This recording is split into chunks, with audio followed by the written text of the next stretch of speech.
سورة أصحاب تقاليدا وكونكي يوتيوب كفرس ميديا ويوتيوب كيني ويوتيوب كي سوماليات waxaan ka soo salaamayaa caasimadii dhul udug wali shaqa ku socota faanoole fari kama qodna yaa caasimada dee shaqadeedu ma istaagtaaba maalinba meel bay taagantay sanadba meel kale ku soo socota caasimadeenu dhan baana waa maarta hawshaas ku wada socota halkaasi waa meeradii ganacsiga Soomaaliya meeradaha ganacsiga nooc walba ay waxaanu ku boorinaynaa mugaysiinaynaa inkastoo dowladda hoose shaqaalo u samaysay haddana warayska wax u qabso war adiga iska leh war cidi kaama leh war waa shii maandeeq meel kamida iskoobahaaga qaadataya adigu xaqdaya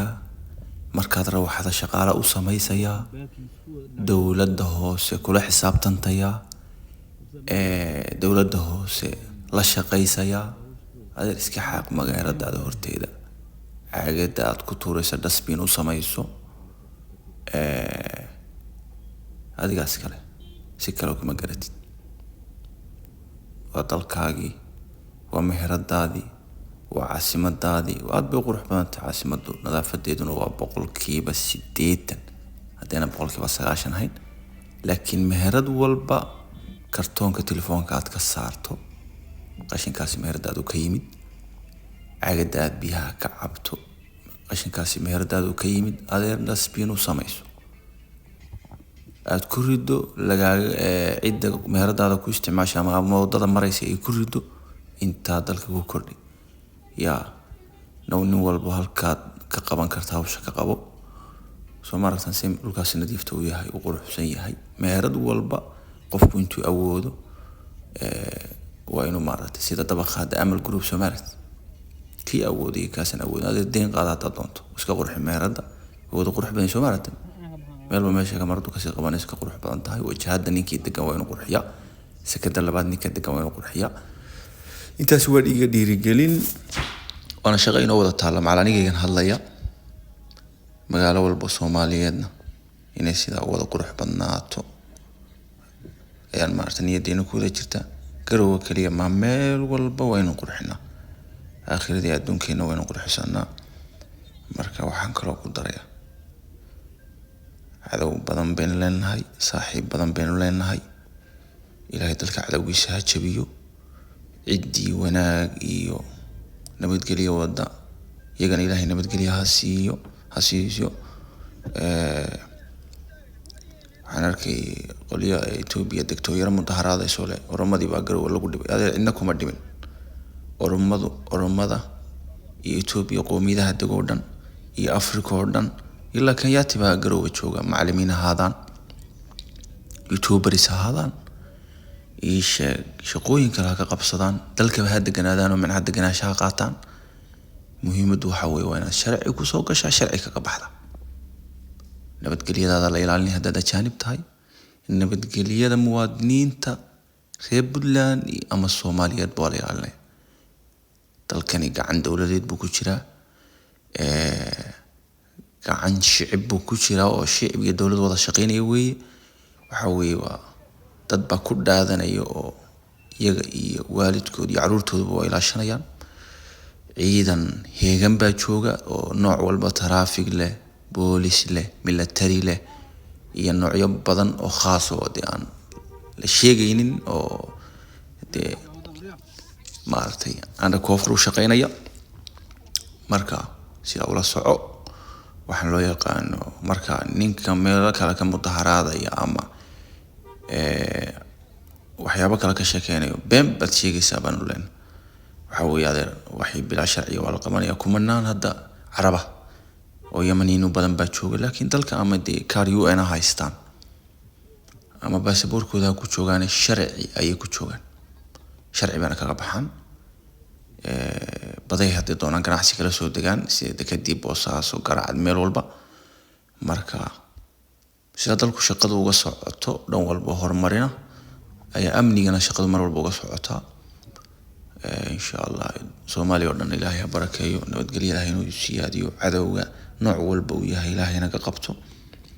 insha allah horumar iyo guul baan mar walba ku tallaabsanaynaa ilaahayna raalli ka yahay eraduhu nooc walba leeyihiin oo aad bay u badan yihiin hadday hotel leeyihiin hadday cafeteriooyin gooniyo maaragtay coffee shop yihiin hadday store maaragtay raashinkii wax walba lagu iibiyihiin laakiin intaaynan hore u dhaafno oo dhulka bannaan sideen horeyba u sheegnay fiidiyooyo hore iyo muuqaalo hore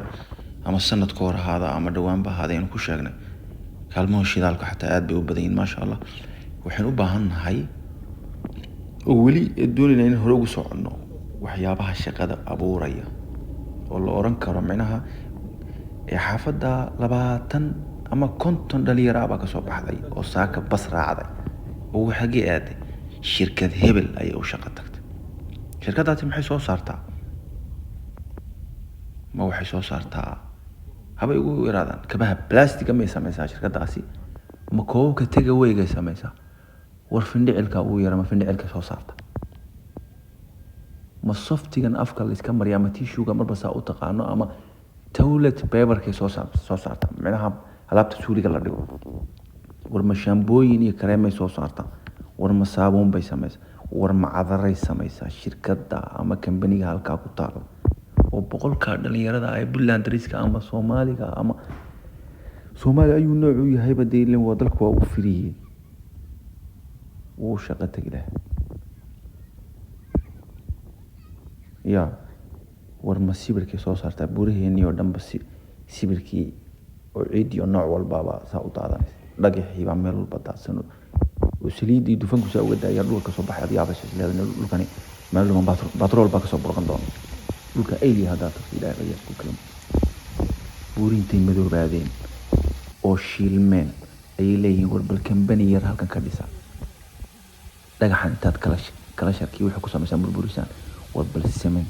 kala soo baxa war bal rinji baalkan shambarkan intaan rinjiga guriga la marin baalkan cad nuurada war bal kala soo baxa shaqo badan baa inoo taalo marka kambaniyada haddaad imika eegto Alibaba iyo meelaha aad online-ka ku qorto waxaa laga yaabaa mishiin yaro $5,000 aan dhammayn $3,000 hadduu ugu bato $10,000 inaad boqolaal dhalinyaro kugu shaqayn karto bariiskooda iyo noloshooda iyo kirooyinkooda iyo shoppingkooda kala soo bixi karaan farxadda ay ka helayaan ayaa wax walbana ka badan ganacsatada meera maalin walba inaan kaalin shidaal meel ka furno hodeel boqolaalkan ku baxda dhisno kareemo iyo waxaan la garanayn dalka keenno waa loo baahan yahay intaan sheegay wax dhiba ka sheegi mayno waa horumar laakiin shirkad yaroo 200 hooyooyin maamooyintu meel ku xareeyo harqaanlayaal u fura oo dhiseenadan cabaayadaha ama hablaheenu maryaheegu jecel yihiin ya dun badan intaan keenno xataa marya jeemiska su'aaladan jeemiska dhalinyarada aad u xirato iyagoo qaabka darayna loo keeno oo la yaabo qaabka yihiin laakiin dharkan xataa gentlemanka nimanka dhalinyarada iska xirtaan soft jeans wuxuu dhan waa toli karnaa haddaynu mashiinayo harqaanadiyo yar awood haddaynu keenno hooyooyin badan baa ka faa'iideysan kara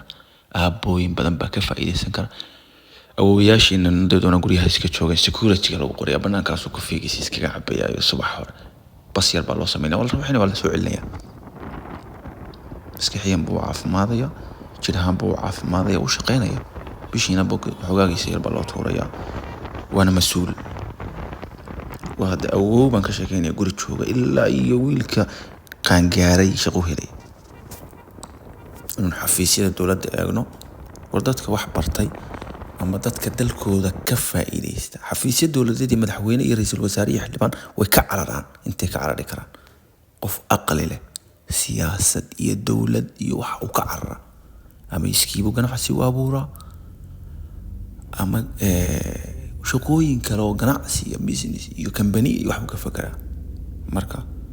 dhul bannaan oo badan ilaa buuraha laga daadageeyo ilaa waddadaad Boosaaso aad marto. Waxa kaliya aan ka cadhoodo waxaa weeye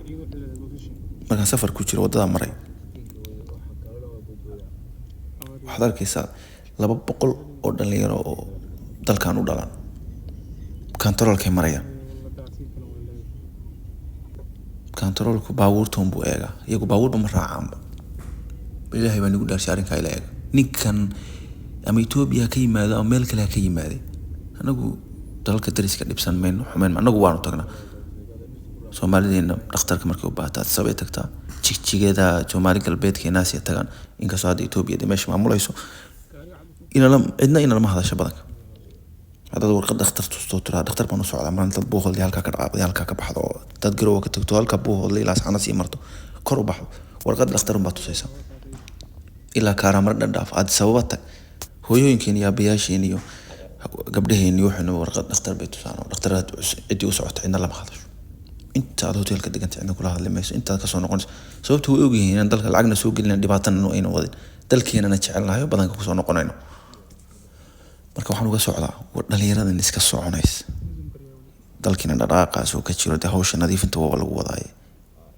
waxay doonaan ha ka sheekeeyaan waxay doonaan hadhow soo qorqoraan ha yiraahdaan dalkii baan laga soo raafay Soomaalida halkan buu ku nooshahay ha laga waxay doonaan ka sheekeeyaan